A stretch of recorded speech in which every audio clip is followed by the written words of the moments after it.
Yung kita namin magbubukid, dahil nga sa laterite, humina. Dahil halos yung palay noon kasi halos hindi mabuhay sa init ng laterite. Kasi nickel yun eh, yung mga naanod dito na putik. Galing sa minahan.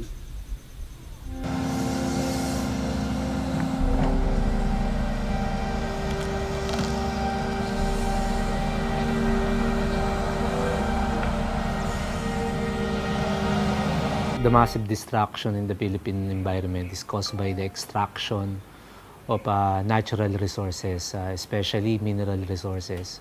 Mining liberalization, which allows large-scale mining corporation to enter and operate in the country and extract at almost no cost to them our mineral resources. In doing so, several ecosystems, particularly the forest ecosystem, are devastated, and water sources like seas, rivers are being polluted by the waste coming from these operations.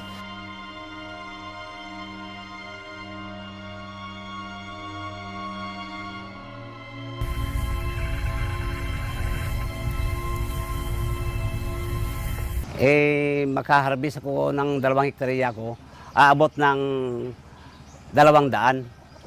Pero sa ngayon, 130 lang po.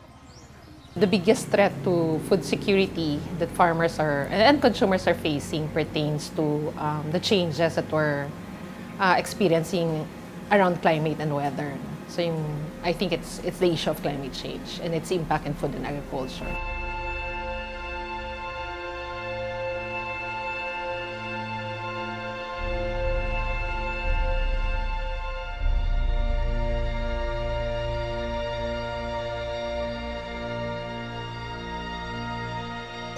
Sabi ko sa sarili ko, ito siguro ang epekto ng sabi nila na climate change. Ganun. Kasi hindi man walang ulan, nag-ulan man din siya.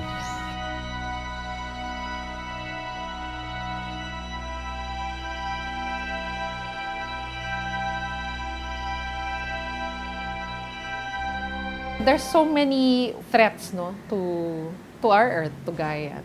There's just a lot of overconsumption that's happening, a lot of pollution, all over the place. So it's very frightening. And then you have also the threat of climate change, the warming weather, the warming climate.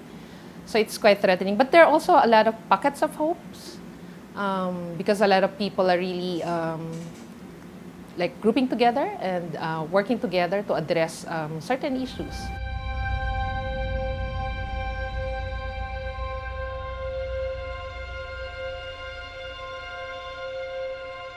We have a specific campaign for the Catholic Church.